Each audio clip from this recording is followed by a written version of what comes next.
Good evening, everyone. We are live on 502 live streamers on Tara Bassett and on Tara Bassett Live on YouTube right now. And this is also going to be carried on a brand new platform.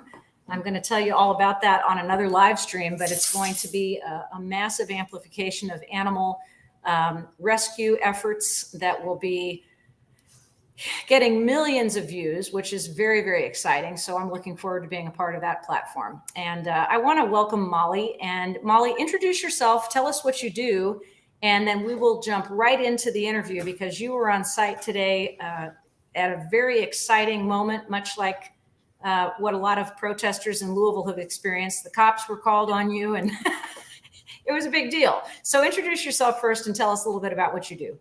Great. Well, thank you so much, Tara. My name is Molly Tamulevich, and I am the Michigan State Director for the Humane Society of the United States. And so, as many of your viewers know, I'm sure you know, we're a Big Ten organization. We tackle some of the worst forms of animal cruelty, often by creating policies.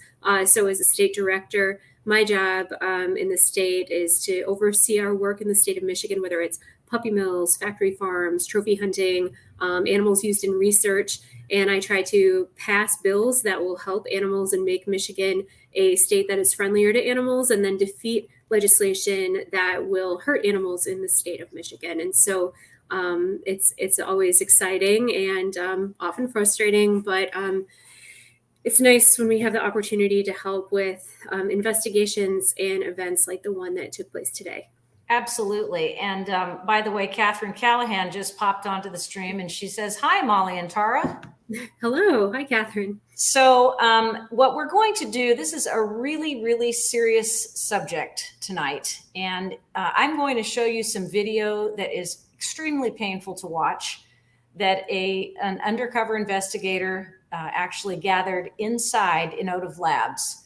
And that is one of the first things I'm going to show you because I want you to get a feeling for why this live cast is happening tonight. So I'm going to show you that video.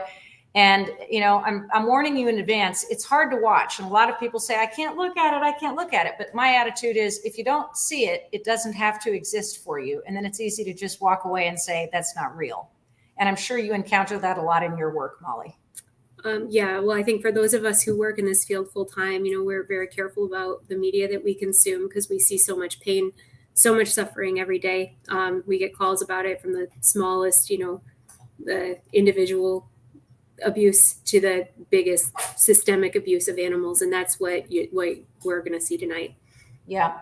One of the things before we actually show the first video, one of the things I just want to ask you is how common is Beagle research in laboratories? And this answer is probably going to shock a few people. How common? Oh, it's incredibly common. You know, the only reason that we're seeing the videos that provoke so much emotion in people is because of undercover investigations. You know, this is largely work that's hidden from the public eye. You know, tens of thousands of dogs who are being bred and used in experiments every single year, every day. And that's something I don't think people know. These beagles are bred specifically for this purpose. Mm-hmm. And that breaks my heart in more ways than one. I guess the question that people will ask is why beagles? Why beagles? Yeah, that's a great question. Beagles are small. Beagles are docile. Beagles are good-natured. Beagles are easy to control. And these are all traits that make them desirable for test subjects. And unfortunately, it's really an abuse of the bond that we have with animals to purposely breed animals who are gentle in order to exploit them. Compassion fatigue is a huge issue for all of us who are in rescue, especially for someone like you who works for a national organization that deals with this 24 hours a day, 365 days a year. And, you know, I know that you probably, like so many other organizations, have noticed a decline in volunteers, a decline, I mean, even a loss of your own employees just because of compassion fatigue. And that's got to be something that people need to be aware of because everybody expects all of us to do something And they don't realize the most important thing is that you absolutely have to step up as an individual and do this work. Everybody has to chip in and do their own thing. Talk a little bit about that. Well, I can't speak to any statistics, either within HSUS or, nationally. But I do know that having worked in animal welfare for about 15-ish years now in one capacity or another, that I've certainly had periods of burnout, that I've had periods where I've had to step back for my own self-care. And, you can't be of help to the animals or to anyone else if you're not taking good care of yourself. And I know the pandemic has put a unique stress on all of us, and we've all had different reactions to it. So all I can say is that it's so important to stay involved, that our opposition, that the folks who are conducting these experiments or using ventilators shut down to kill millions of chickens at once, or the puppy mills, they're not going to stop their work. So it's important that we continue our work, but it's also important that we take care of ourselves and that we take care of each other, and we allow ourselves these forums to talk, and that we get the mental health support that we need. We do see a lot of violence in this field, whether you're just seeing videos online that are really difficult to watch, or if you're out there in the field working in an animal shelter.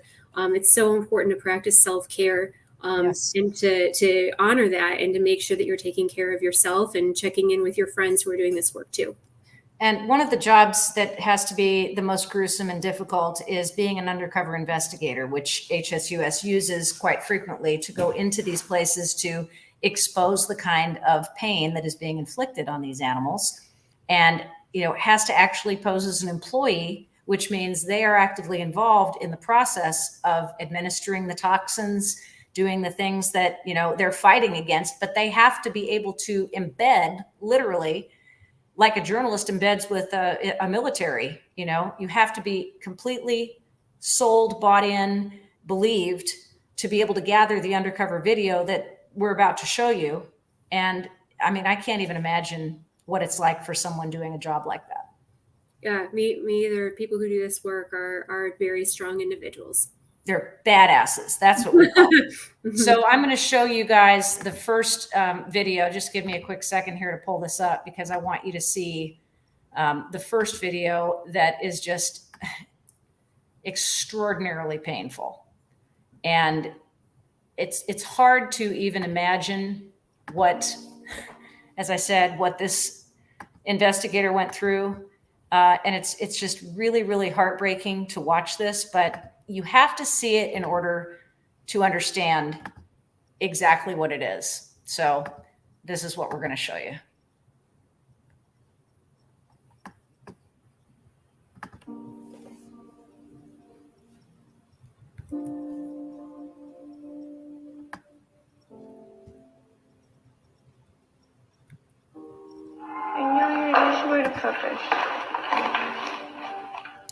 I'm going to stop the video for just a second, guys, because for some reason it's okay. There we go. Nope. I'm going to stop it for just a minute because for some reason it's being a little bit squirrely. Let me just reload it and see if we can clean it up just a little bit so it'll actually, I want you to see the whole thing. It's too important not to. So hang on one quick second. Okay, we're going to share this again.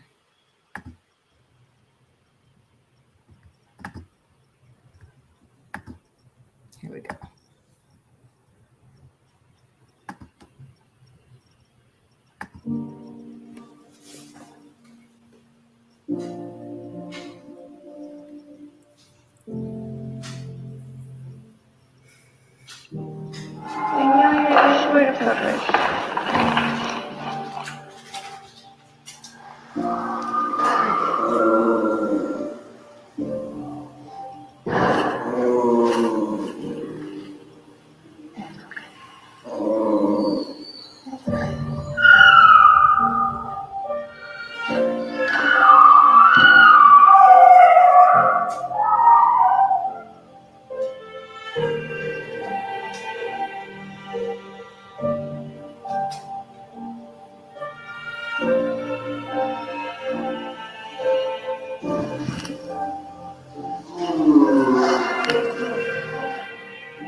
Oh my God. I mean, it's enough to just make you want to scream. Monkeys, dogs, rats. What else? Well, yeah, you saw it. They're pigs. I mean, you all types of species are used for testing across the country. Yeah. Um, yeah, really, really horrible. Really, really hard to see. I've seen that video a number of times, and it still just makes me sick to my stomach as I sit here and look at my three dogs. One of them is half Beagle, Right. and I mean, I'd kill anybody who did anything to my dogs, and I just can't even imagine what leads these people to believe that it's the only solution. Talk to us about some of the other options that are available to these companies that procure this lab testing to test their products, because we're testing things like lawn pesticides. Some of them are for human makeup, deodorant. There's product testing for everything. And people are surprised when I say that this is what they test them on. They test them on our animals. You don't even know that? Right. Yeah, there is all kinds of new technology emerging that could replace animal testing. So a lot of this has to do with a system where animal testing was used as a baseline for a long time. And the new technology that's emerging is going to be more accurate, usually more cost effective, certainly more humane. In this case, we're seeing a toxicity test to see if the chemical that's being tested is toxic, right? Well, our data shows that has a 90% failure rate, right? Think of something like chocolate, right? So chocolate, poisonous to dogs. It's non-toxic to humans. We're different species. These toxicity tests are not the most reliable model. Or, I'm sorry, the animal model is not the most reliable for this kind of toxicity testing. So there are options available for laboratories to use non-animal models. And we are encouraging this lab to move to more compassionate and more modern and frankly more accurate ways of doing their tests that they need to do. I know a lot of people are motivated to try to get legislation introduced both at the local and state level to stop the toxicity tests on pets. And a California state legislature just introduced a bill to stop animal testing. And I don't have all the details on that. Somebody just sent that to me real quick so I could know. But we are constantly writing legislation here. Some of the groups that I'm involved with have made remarkable happenings this last year just by getting a hot and cold weather ordinance added to the Jefferson County Animal Control Ordinance, which is phenomenal because we do have extremes of weather here in the heat and in the cold. So people need to get involved with organizations on the local level as well as on the state level that can help to make policy changes, which is what you are all about. Yeah. Yeah. You do boots on the ground stuff too, but you are really leaders in policy. Yeah, I would say policy is its own kind of boots on the ground work, right? Because there's so much work to be done with elected officials to demonstrate to them that not only are animal welfare bills and ordinances a priority for their community, that they need to take them seriously, but that there is precedent out there to create more humane states, to create more humane cities using these kinds of tools, these legal tools, and that when we pass laws that are kind to animals, it benefits the community as a whole. And so approaching your city council, your county commission, your state rep, your state senator, and then your federal representatives and senators, it's always good to speak up for animals because really, I mean, animals really can't speak up for themselves, and we need to be their advocates to make sure that legislation passes. I am trying to remember who said the way we treat our animals is an indication of the way our nation exists. And I think it was Gandhi, or it could have been the Dalai Lama for all I know, but I think it was Mahatma Gandhi.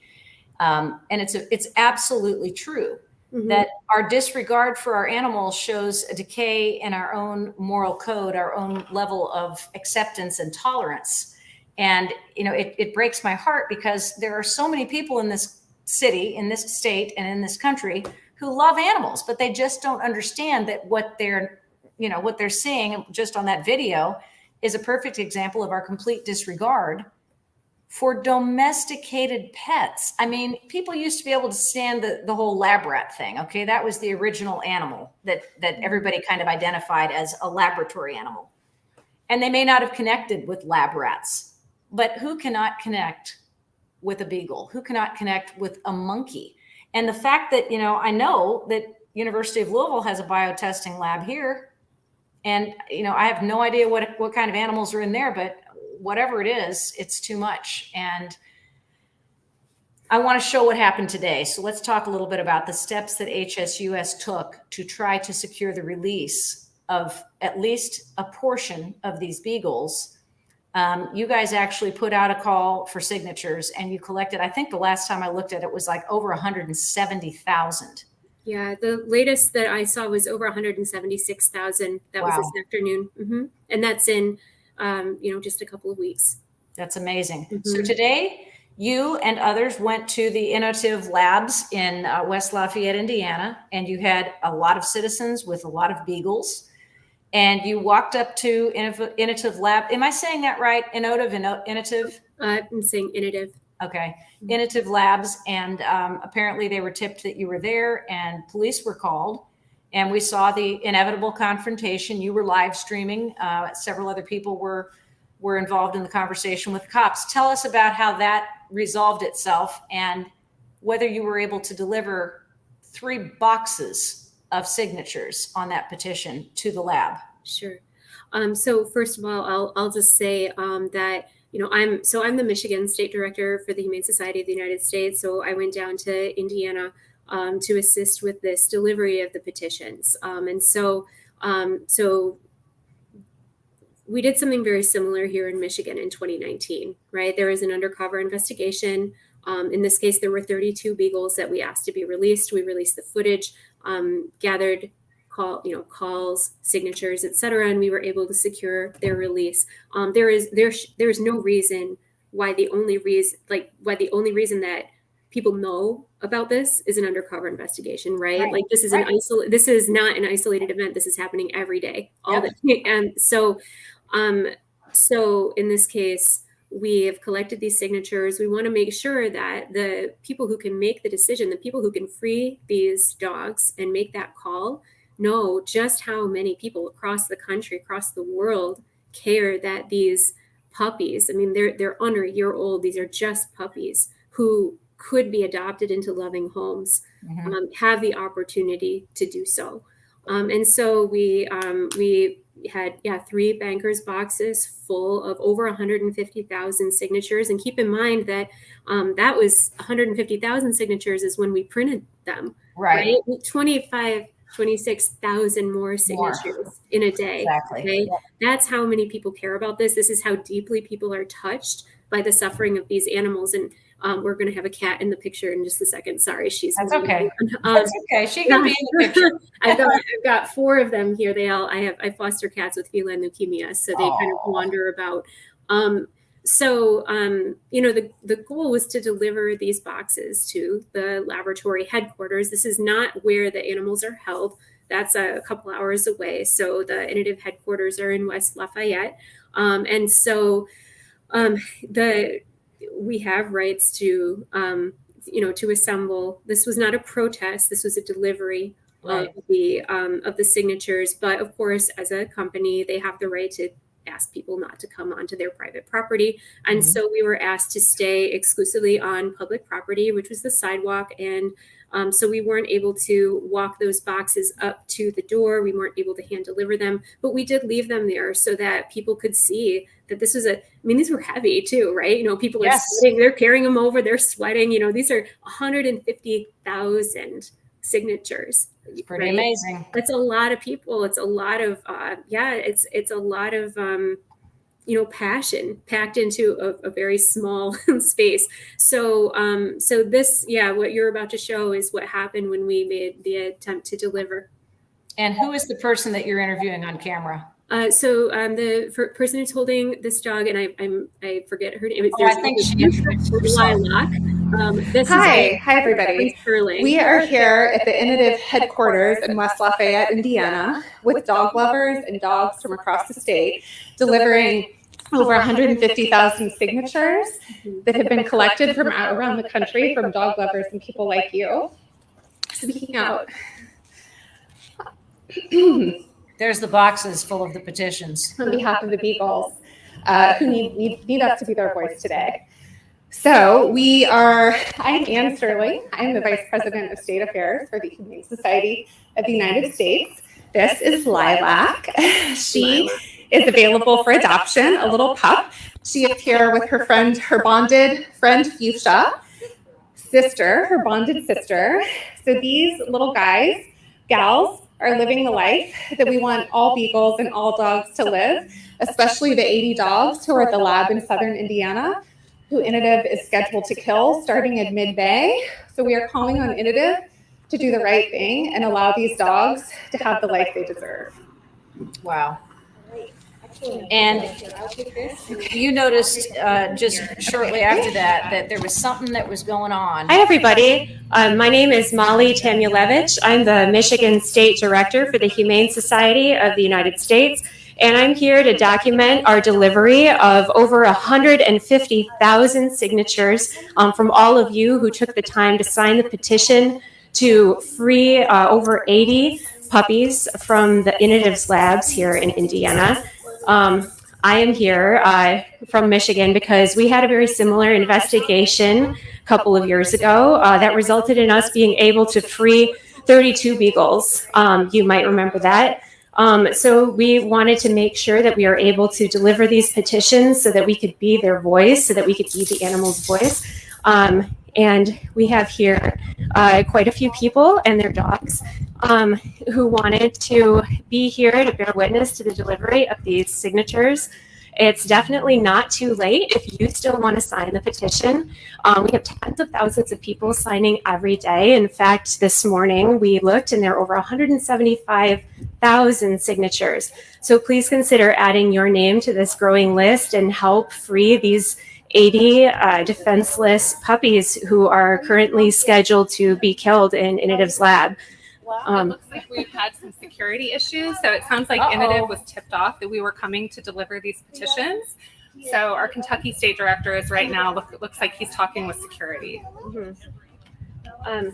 So while we're waiting to figure out if we're able to deliver these petitions, and maybe we could talk a little bit about the situation for dogs who were used in toxicity tests and other laboratory testing across the country. So how many dogs are currently being used for testing in the United States? So there's over 60,000 dogs suffering in labs throughout the country. There are 1,600 in Indiana. Of course, we're concerned about all of those dogs. Every last one deserves a chance. Today, we are most focused on the 80 who are in the lab in southern Indiana who deserve a chance at a good life. And this is really important because there is currently no legal pathway for these animals to be adopted right now. And we see the same thing in Michigan, where, it shouldn't require an undercover investigation to expose what's happening to these poor animals with, as Anne said, so many thousands of dogs being euthanized, being used in experiments across the country. There are 14 states now that have passed laws that require that laboratories offer adoptable animals up for adoption after their time in a laboratory has ended. Situations like this, where healthy dogs are set to be euthanized, should not be the norm for these thousands of beagles across the country. One of the reasons that beagles are used, and we get this question a lot, is that beagles are typically a pretty docile breed of dog. You can see over here, they're friendly, they're nice, they're small, and unfortunately, those are traits that make them easy to control, easy to exploit. Hi, guys. And so, unfortunately, that is why beagles are so often used in laboratory testing.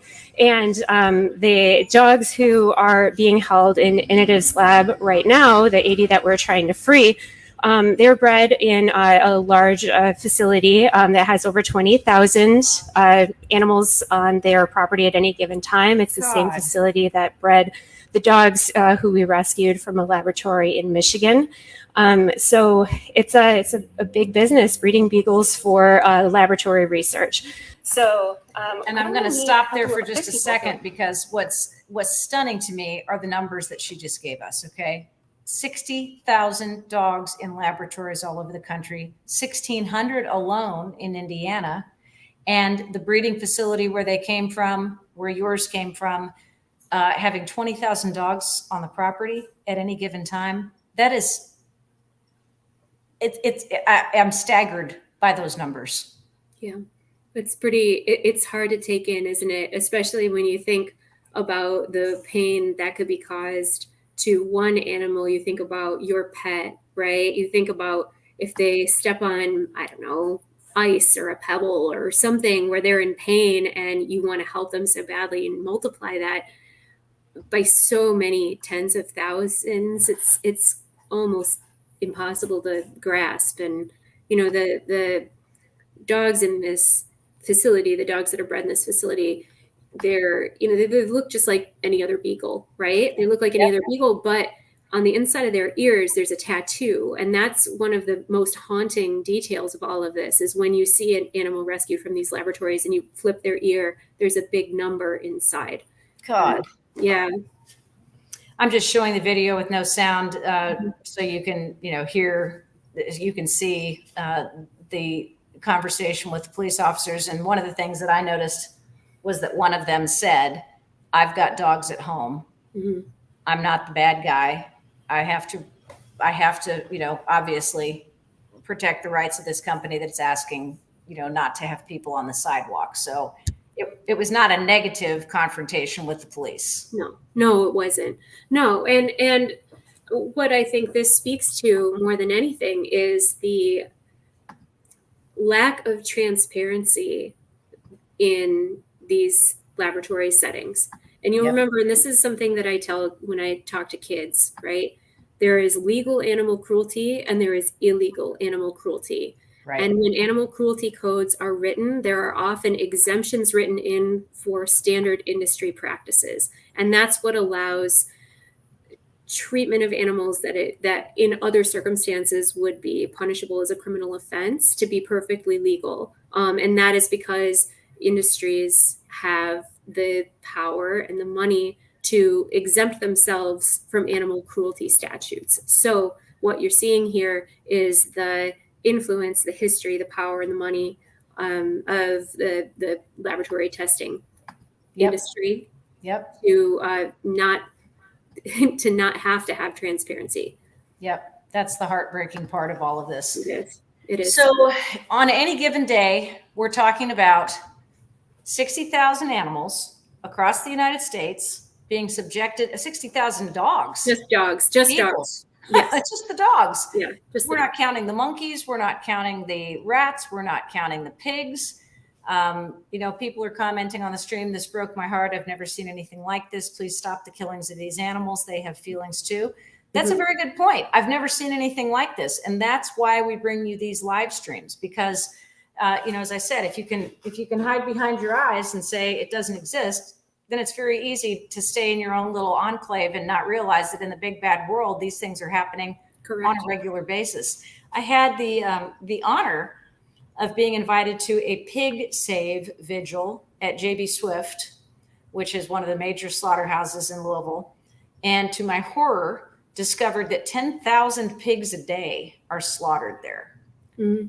And that number astonishes even people who are involved in animal rescue and know that these things happen. The numbers are just, and when you think about the trucks that are pulling in there, and as the people who are doing the pig save vigil are standing out there, they're holding up the Mockingjay sign. They're holding up the peace sign to tell these pigs, be at peace, because there's absolutely nothing they can do to stop the slaughter. And pigs are sentient animals, and they are, typically compared to toddlers as far as intelligence goes. So, it's hard to believe that they don't know what's happening to them, especially when they get inside and the smell of blood is there. And the methods of killing them in order to slaughter them are some of the most horrifying manners of death that I can even imagine. So I'm not even going to get into the details of that tonight because I really wanted to stay focused on this Beagle project, but just be aware of the fact that animals are slaughtered, animals are taken to testing labs, animals are abused, we only passed a bestiality law in Kentucky 3 years ago. Right. So up until then, it was legal to have sex with your animals and no consequences. So until the world catches up with the reality that people abuse, and we know that there is an absolute link between domestic violence and animal abuse, uncontested, and that animal abusers don't necessarily become human abusers, they already are, and much of that abuse is contemporaneous. These are the facts. So these are important things to be informed about. Now, the question is, has the petition ended? And there's still an opportunity for people to take part in signing the petition, or what other steps would you like people to take to help with this project? Yeah, I think that the first step is sign the petition, share it with your friends, make people aware of the fact that this is going on. Call your elected officials and let them know that this is happening, that you don't want to see your taxpayer money used for this, that you don't want to, participate in it, that you want your state to be a humane state. As I said in the video, 14 states, both very liberal states, very conservative states, have passed bills that require laboratories to offer dogs up for adoption. In fact, Iowa was the most recent state that passed this bill. We're waiting for a hearing for our bill in Michigan, and it hasn't seen any traction, no movement. So we want people to be reaching out to their elected officials so that those senators, that those representatives know that this is important to their constituents. So sometimes people get nervous, right? They get nervous about making that call. Even if you don't have all the facts, right? Even if you don't have every single detail memorized, what's important is to remember that your senator and your representative are just people, and there is no way that they can be a subject area expert in everything when they're elected. So part of your job as the person who's electing them, you're kind of their boss in a way, you need to educate them. How would they know all of these details about everything they're supposed to know? You need to be the one to teach them. Even if you worry that you're not going to do it perfectly, believe me, they're going to get the information from the other side of things. You have to be the ones to educate them from the animal's perspective. That's right. So if they go to humanesociety.org, is the petition visible right there? Yeah, there should be a pop-up that will take you to the petition right away. Perfect. So humanesociety.org, and that's all you have to do is just go to that website. You will find the petition there. They're asking you to sign it, add your name to the 176,000 people. And it probably has grown even over the day today because there's been a tremendous amount of media coverage. I know you guys had some mainstream media coverage up there.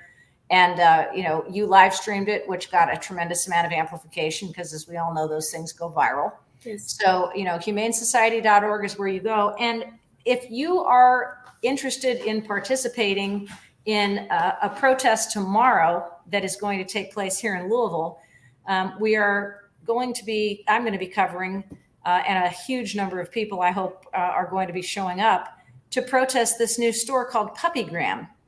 And they're a retail store, which, personally I oppose, and I think everybody should, because I don't think dogs should be sold like purses in stores.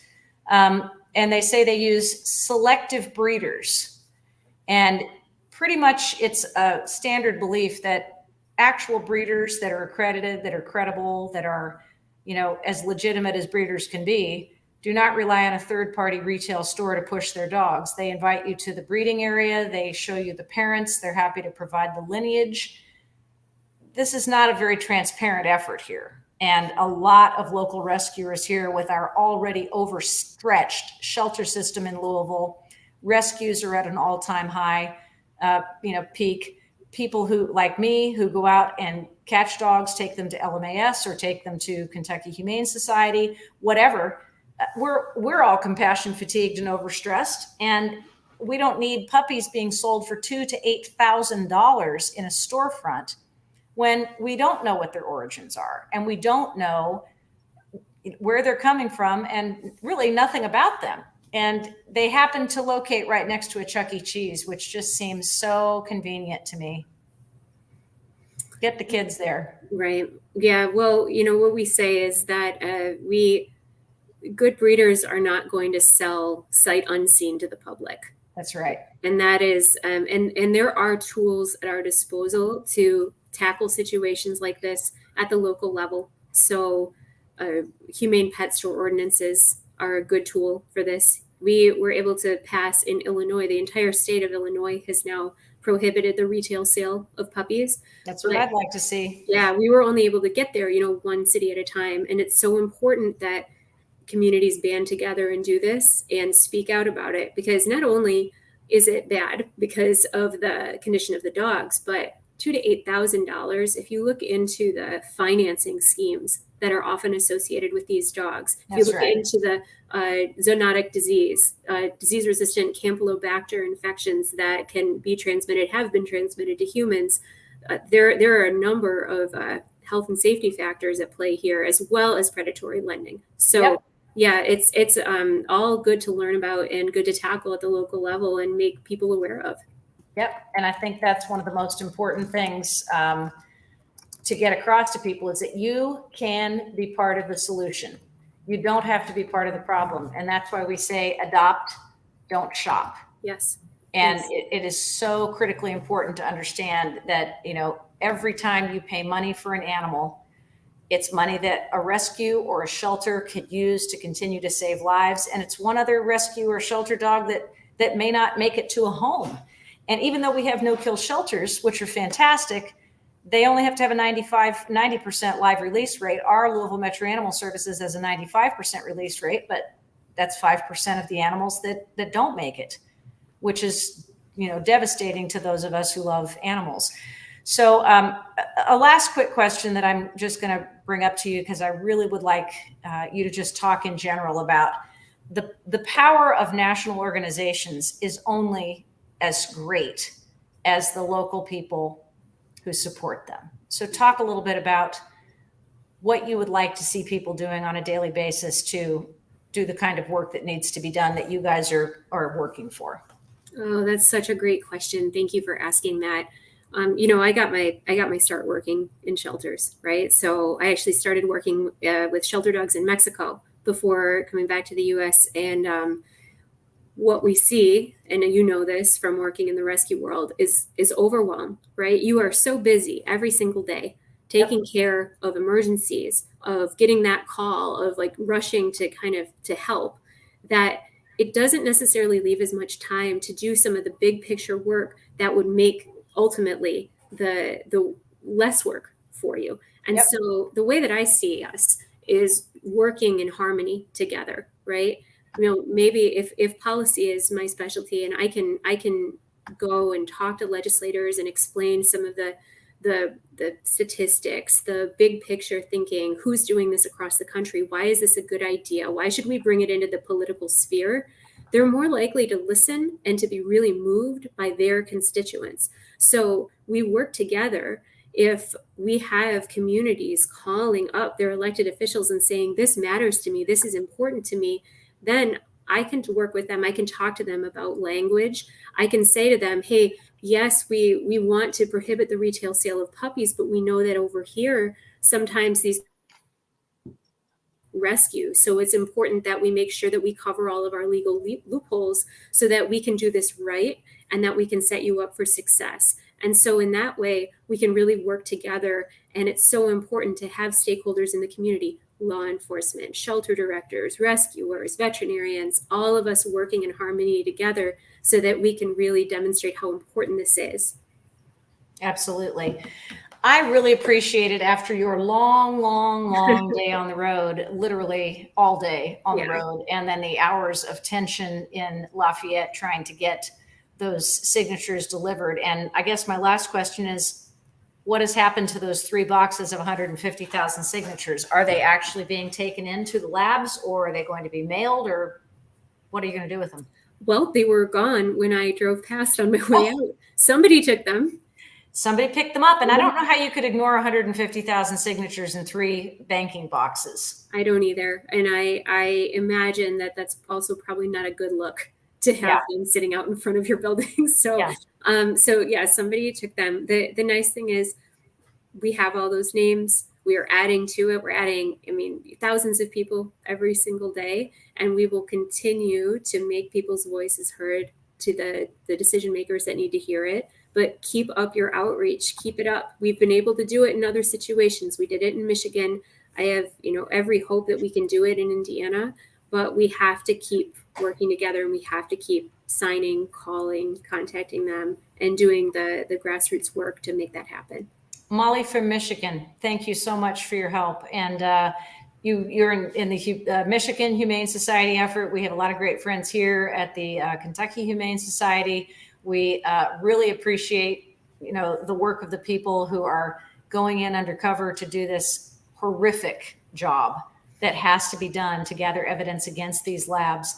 And I'd like to take this opportunity again to just welcome everybody to come up to Hurstbourne Lane and Taylorsville Road tomorrow at 11 o'clock, 11 till 1 on Saturday. And join the people who are grassroots organizers who are coming out and saying, we do not want retail puppy sales in Louisville. And it's not impossible to make that happen, because I believe some Pennsylvania cities have outlawed it. You just said, the state of Illinois has outlawed it.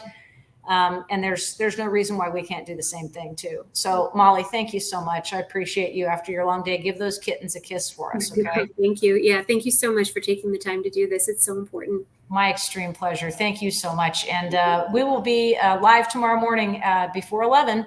So come on out to Hurstbourne Lane and Taylorsville Road. Thank you so much again.